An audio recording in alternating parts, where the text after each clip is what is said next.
So something that's very important to our society is continuing education. So not just educating students and preparing students, but our members in applied geophysics across the entire career stage. So we're putting an emphasis right now on reinvigorating our continuing education, whether or not that's distinguished lectures, honorary lectures, courses, so that those courses and those instructors are relevant to where the industry is going. Are these online or virtual or in person? Sometimes we have online offerings, we have in-person offerings. Traditionally, we've had our honorary lectures and distinguished lecturers, tour the globe. There's a lot of different modes that we have in terms of providing that knowledge. Hello, and welcome to episode 2 of Geoscience Decoded.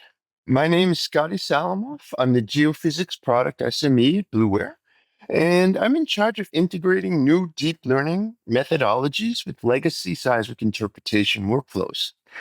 Joining us today is the president of the Society of Exploration Geophysicists, or SEG, John Eastwood. John, welcome. Thank you very much for joining us. Prior to becoming the president of SEG in 2024, you had a 30-year distinguished career at ExxonMobil, pioneering technologies such as passive seismic, quantitative interpretation, and seismic imaging techniques like FWI. During those 30 years, you also had an opportunity, a front row seat, you'd say, to ride several business cycles of ups and downs in the E&P business.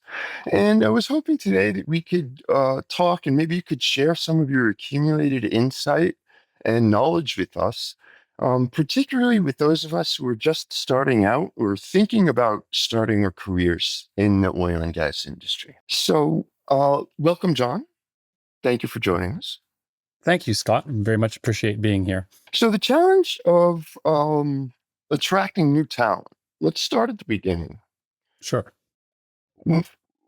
I myself started my career in 2005 at Chevron, and I can't help but feel like it's kind of deja vu all over again, where there's a lot to be done. There's a limited number of people to do it with, and there are a lot of new technologies entering the workspace that take a specialized skill set to master. Mm-hmm. So one of the challenges is attracting new talent to the energy industry. And how do you think that technology is reshaping our ability to attract talented people? Yeah, there's a lot to unwrap there, but obviously the technology has changed and changed rather rapidly in the last 10 years. And you see an awful lot of interest with university students in artificial intelligence, machine learning. And, while I see those things very complementary to geoscience and in particular geophysics, I think what we need to do is continue to really emphasize the importance of the fundamentals in terms of the math, the engineering, and the physics, and the geology for our students and our young professionals. So I think that, courses in AI and machine learning are super important, but I think it should just be courses. I don't think it should really be degrees in those topics. And there's probably more we can unwrap on that. So you mentioned courses. Courses for whom? For the people entering the industry, for people who are already in the industry? Oh, I think we need both. Yeah. A little bit of both. Yeah. I think that university programs would do well to offer courses in AI and machine learning, and they're obviously doing that. But for a geophysicist or a geoscientist, I would say that it would be better that their degree was in a more traditional science-based program rather than a program that is purely an AI or a machine learning-based program. Do you see SEG uniquely positioned to offer some support in that arena? To some degree, yes. So one of the things that we see that's happening is, there are less students, especially in North America and Europe, that are in what we would have considered traditional geophysics programs or geology programs. And that is both an opportunity and an issue. The issue, of course, is that, nominally that means that upon graduation, when companies like your own or big integrated oil companies look to hire, there's less students in the North American and European markets to hire directly with those specific degrees, or those specific degrees with oil and gas capability. Hmm. However, it gives the opportunity for early career hiring people that are still have, good background in math and science. There's opportunities in early career to provide either in-house training or training through entities like ourselves, which is something that we do and are continuing to grow, to provide those young professionals with the tools and the skills that they need to do well in oil and gas if that's their career path. What do you see as the largest change that has been made to the landscape by the integration of the new AI technologies? So AI technologies at the very basic level is huge disruptor. Mm-hmm. And the landscape changes were quite significant. But what do you view as the most significant change in the way we perform our day-to-day Yeah. I duties? mean, I look at it, yeah, I mean, disruption, I think is the right term, but I look at it as an amazing renaissance because based on what I've seen to date, anyways, with AI is, and I think you can probably relate to this too, based on what you shared in terms of your background. I know over my 30 years, and it was a very, computer focused background, probably 80% of my time, and it's a very rough number, was spent manipulating the data, getting the data ready to do the analysis they needed to do, making the displays we needed to make, getting formats right. Um, and if it was in Doing imaging and things that processing, weren't geoscience. right, or doing things that needed to be done so you could then use your intellect and your integrative skills to solve the actual problem and do the actual risking that you wanted to do. And now I see with AI an awful lot of what, and I don't know if it's fair to call them mundane tasks, but I will use that term. Mundane tasks can be handled by AI, and the data loading, or you can say, in principle, you can say to Petrel or to Blueware or to whatever software you're using, I want a display that goes through these 4 wells. I want to display the seismic. I want to display these logs. And the machine can do all of that for you. Whereas before that would have been, hundreds of mouse clicks to get that just exactly how you wanted to get it, and would take, 10 minutes to do. That's a very, very good point. So there's a lot of time savings that you're seeing. And this means that that 80% that you mentioned, we've essentially flipped the script, right? I think in principle, I mean, you might be better to say, what is the status? I mean, I think that's the trend as the AI gets more and more sophisticated. Well, that's certainly the goal of AI is to take that 80% of time and move that towards critical analysis rather than data wrangling or Exactly. Yeah. manipulation. Yeah. Yeah. Answering the So questions that so are really I sort important. of, yeah, I sort of see it as a very exciting time as a geoscientist because you're going to be spending more time exploring or more time integrating engineering production data with geoscience data. So, along that thread, do you see the line between geoscience and engineering becoming blurred a little bit? Or do you still see a clear definition in terms of responsibilities and day-to-day duties between engineering and geoscience?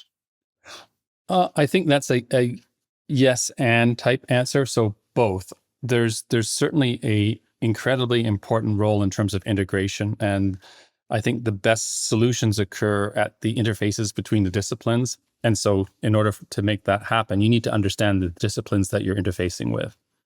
And so, if you're just only very strong in one specific aspect of geophysics, it's a lot more difficult to do that than if you've got a more diverse background and you understand some of the engineering principles, some of the economic principles, risking, regional geology, et cetera, that provides you with Hmm. the tools to be much more integrative and solve the problem at the scale that it needs to be solved.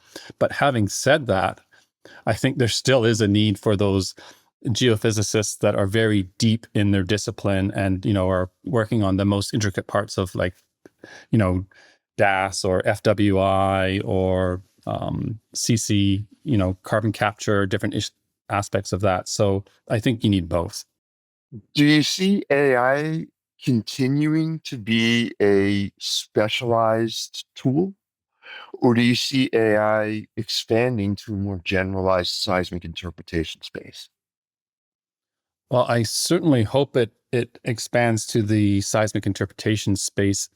But again, I think to our earlier conversation, more as an enabling technology than a replacement. It's not going to replace the Right. geoscientist in terms of what they need to do, but it's going to really complement them. And I think the same is true in the specialist domain. So when you think of some of our high-end specialist um, algorithms or techniques such as, full wave field inversion right now, elastic full wave field inversion, there's still a lot of steps in that require, you know, uh, what I'd call sort of routine data analysis, and that can be handled by AI in principle. Yes, as a accelerator or performance enhancer in a way. Exactly. Yeah. Yeah. Yeah. So, do you think the perception, do you think this trend of using AI, because to put it quite, to put it bluntly, AI is a part of our jobs now. We need to Mhm. consider artificial intelligence as being a part of the geophysicist toolkit. So, do you think that the that inclusion of AI as a necessary component of what we do has changed the perception of careers at oil and gas companies? Um, Potentially, but I don't think that's the elephant in the room. I think the bigger issue that we've dealt with our professional society and our profession in general is more the whole perception of the industry in terms of oil and gas, anyways, as you relate it to sustainability and the energy transition. And Hmm. so I think AI is a great thing for geophysics, whether or not it's oil and gas geophysics or near surface geophysics or mining geophysics. Um, to me, I think that the bigger issue is making sure that um, young professionals know that there is a career in applied geophysics, and that is inclusive of oil and gas. I recall in the early 2000s when I started my career, you would have been about 10 years into your career at this point.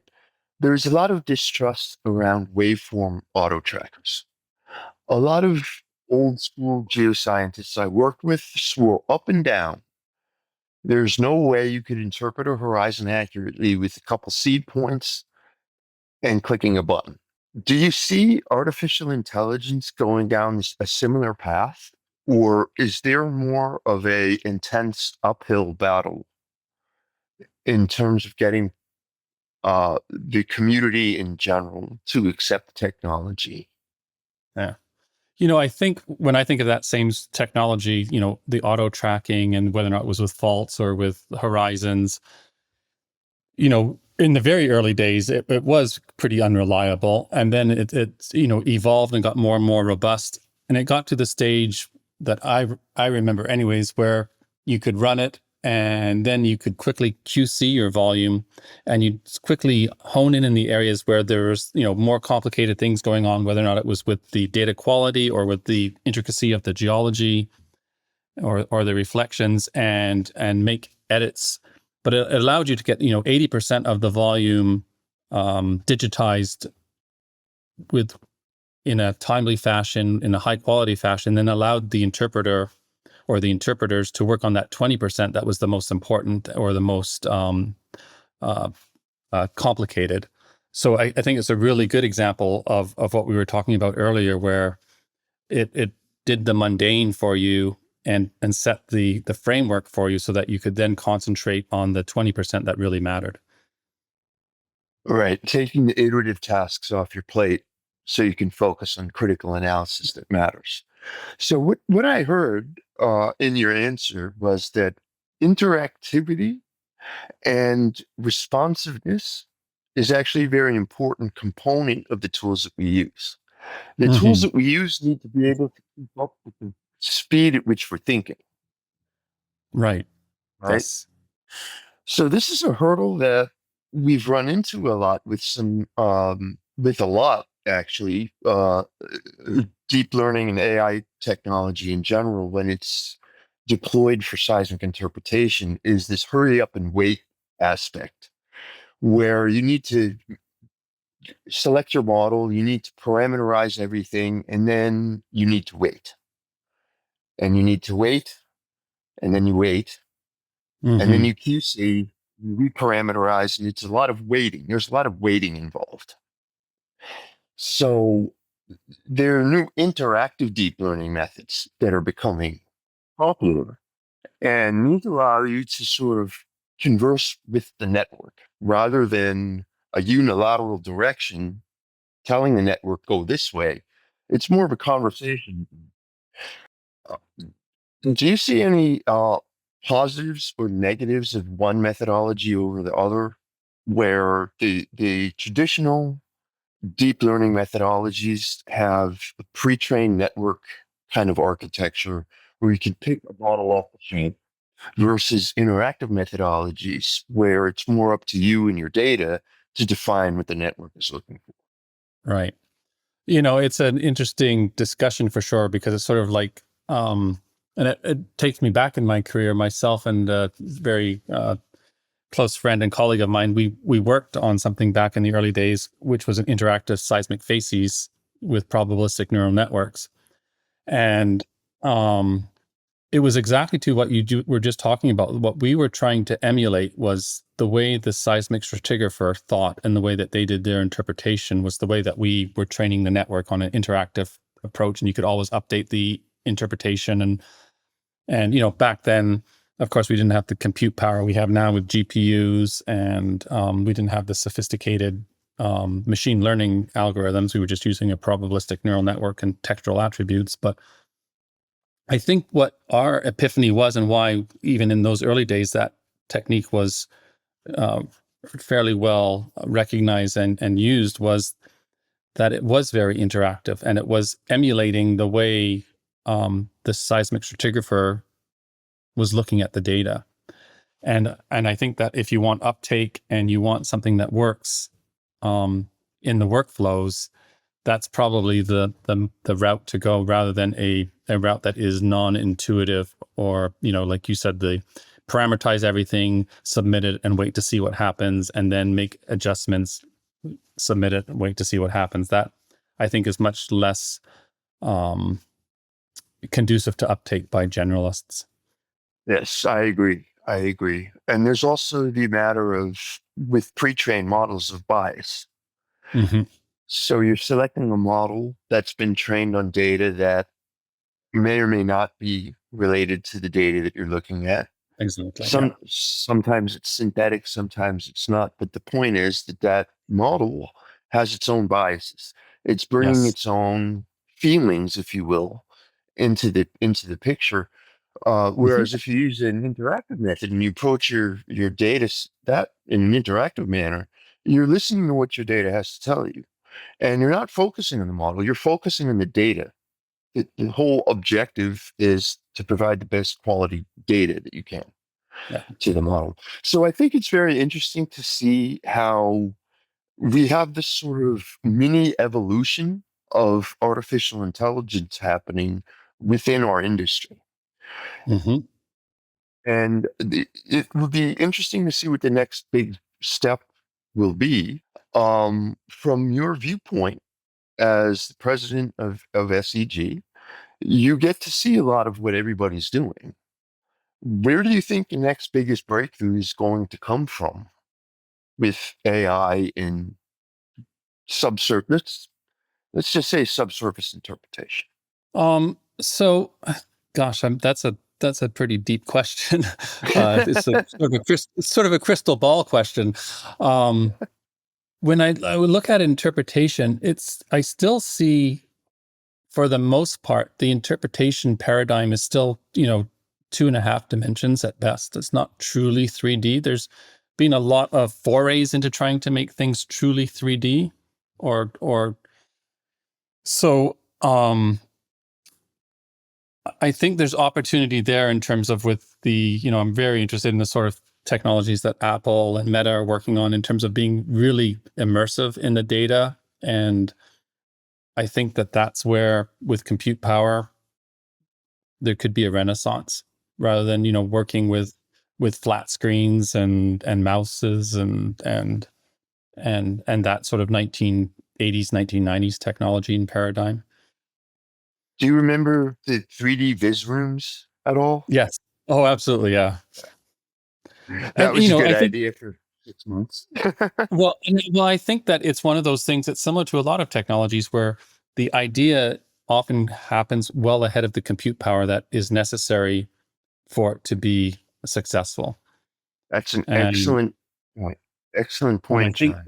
I think now it's the compute power is getting to the point where those sort of, and the headset technology is getting to a point where those sort of technologies could really take off. We talked about the technology a little bit. Now let's talk a little bit about how SEG is getting involved in this. Are there any initiatives that SEG has that are currently working to attract and support young geoscientists coming into the industry? Yes. So, I mean, our student emphasis and our student programs are, one of our core mission areas of our mission. So, it starts with student scholarships and supporting students with uh, at their universities in terms of local sections, travel grants to workshops and to the image conference. And then we have our educational programs like Evolve, which is a integrated mentor-driven program for students and for young professionals that helps with the whole exploration to drilling a well workflow. That's one of our programs, and Evolve Pro is one that concentrates on carbon capture and storage in terms of an integrative workflow with that. So they're hands-on, they're mentor-driven by volunteers, and focused on preparing students for the industry. That's very cool. How does one get involved in Evolve? So it'd be as easy as going to the SEG's website and selecting student programs and Evolve, and then you're on your way. Fantastic. Do you need to be an SEG member? Yes, you do need to be an SEG member, but a student membership is a very nominal Right. entry Fantastic. level. Yeah. So speaking of mentorships and scholarships, are there any specific scholarship initiatives aimed at bridging this gap and helping onboard new young So professionals? I can sort of answer that question, I think partially. Scholarships are a super important aspect of the SEG and the SEG Foundation, which is our philanthropic entity. And one of the things that we've noticed, with the energy transition and with the decrease in enrollment of students in North America and Europe, is that some of our scholarships are not being filled. So they're Really? the scholarships that were set up, had very specific, in some cases, specific criteria. The student will be either at this university doing this type of study or doing this type of work. And so if that criteria hasn't been nominally met, it's hard to then award the scholarship. So we've been working with the scholarship committee to try to fix that, because we want to provide as many students as possible with scholarships and disperse that money as efficiently and effectively as we can. So that's been a focus area for us in terms of making sure that as the times change, the SEG changes as well and meets the need of students across the globe. That's excellent. Very important. You hear that, everybody? Free money. Contact SEG. That's right. Free money, free lunch. So how does SEG plan to evolve and remain relevant in this rapidly changing landscape? Yeah. I mean, that's a good question. And, we were talking earlier about, AI, for example, which is just, one important, what I'd almost call subdiscipline or area for geophysics. So something Mhm. that's very important to our society is continuing education. So not just educating students and preparing students, but for our members in applied geophysics across the entire career stage. So we're putting an emphasis right now on reinvigorating our continuing education, whether or not that's distinguished lectures, honorary lectures, courses, et cetera, so that those courses and those instructors are relevant to where the industry is going. Awesome. And are these online or virtual or It's all in person? combinations. Sometimes we have online offerings, we have in-person offerings. Traditionally we've had our honorary lectures and distinguished lecturers, tour the globe. So there's a lot of different modes that we have in terms of providing that knowledge. Fantastic. Are there any new partnerships or anything between SEG and academia or industry players that would play a role in securing this bright future of our next generation of geophysicists? So we're always looking at opportunities to collaborate with industry, whether or not it's we are, I think, as you know, Scott, a volunteer driven organization. So, we have a very lean and effective professional staff that are paid staff. Um, some are in Houston, some are in Tulsa, some are worldwide. But we also have underpinning that a very strong a volunteer uh, membership that contributes to the SEG, and those volunteers are for the most part working for oil and gas companies or near surface companies or mining companies, et cetera. And they give their time. Some of that time is after work hours, but there's also, I think, a commitment from the companies, whether or not they're oil and gas companies or service companies or from academia as well, and that's very much appreciated and a necessity for us to in terms of collaboration. So it's sort of an implicit collaboration with our volunteers. Has the merger with AAPG opened up any new doors for SEG? I mean, how's that working out? So the SEG is a separate entity and the AAPG is a separate entity. We're both our own professional societies. And, we did talk about an actual merger and we had conversations. And what we both decided was that we were better served to have close collaborations in select areas, because that would serve our membership and also give us the all the advantages of collaboration while still maintaining our culture. So images are, the biggest and probably best example of that collaboration, where it's a joint annual convention now, 50-50 between the AAPG and the SEG. It's been a tremendous success. All collaborations require some compromise and close interactions. And I'd have to say that working with the AAPG overall has been very successful. And we do that with other societies too. We've got a geothermal workshop coming up this summer in close collaboration with the AGU. And that's a really important combination. The AGU, the American Geophysical Union, is a much more academic, um, geophysics oriented society, more solid earth oriented, space, planetary sciences, et cetera. But That's exciting. their student membership is just phenomenal. I was at the AGU annual meeting in Washington in December, and there was, 40,000 people there, and probably 70% of them were students. So it's a Oh, wow. very different demographic than our image conference, but it's that's an opportunity in terms of for the SEG to collaborate more with the AGU. Oh, that's fantastic. That seems like quite an opportunity. Absolutely. I just have a couple more questions to close out. So what advice, if any, would you give to students or anyone starting out early in their career, considering a future in the geoscience arena? Like, is there any advice that you give? Well, for geophysics, I would say concentrate on the fundamentals. So make sure you get your courses in the math, calculus, continuum mechanics. Make sure you understand um, uh, the fundamentals, um, and the details and the application of those fundamentals to what we call applied geophysics will come very easily if you have a strong background in those fundamentals as a geophysicist.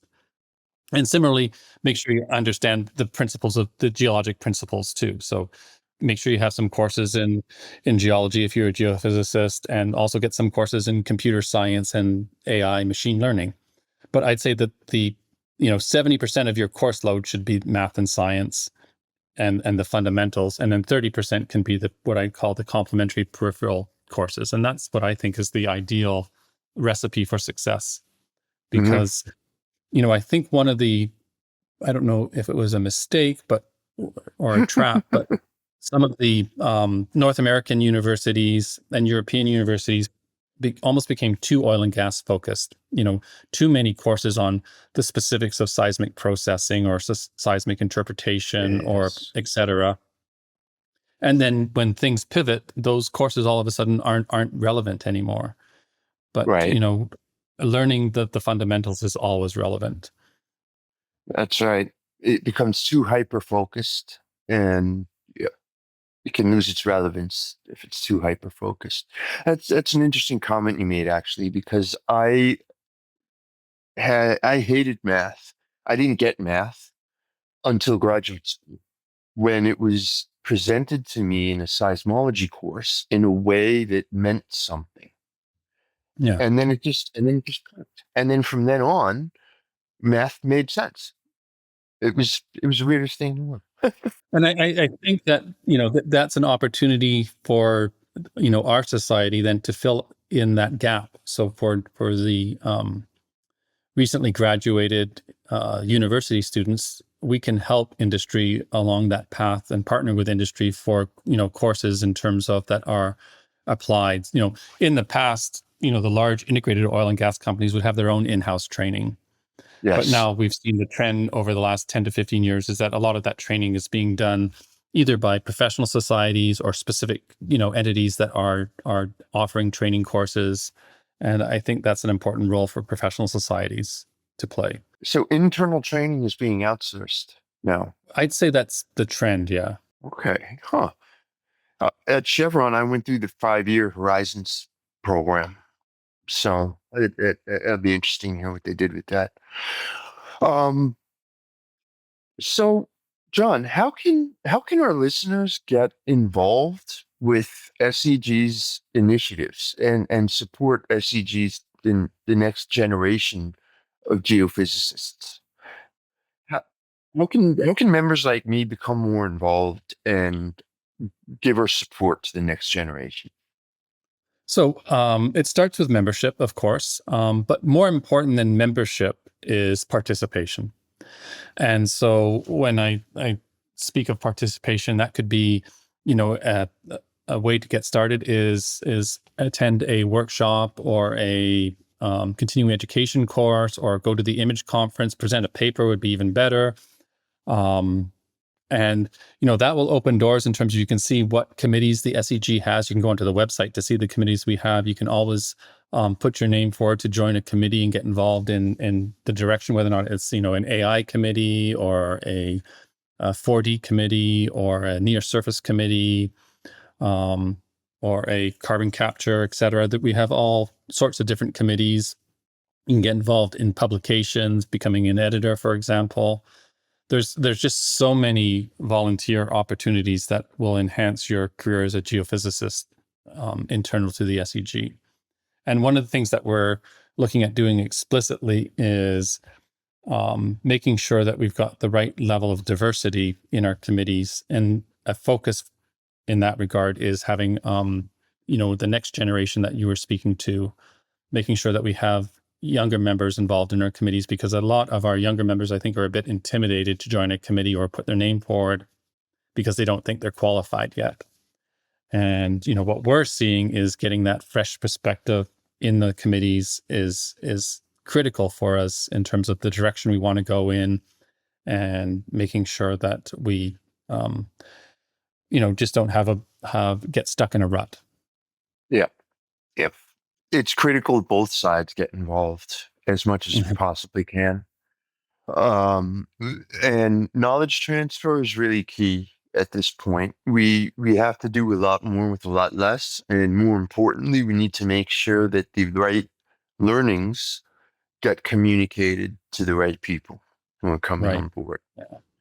So this has been a very enlightening discussion. I'd like to thank you very much for joining us today, John.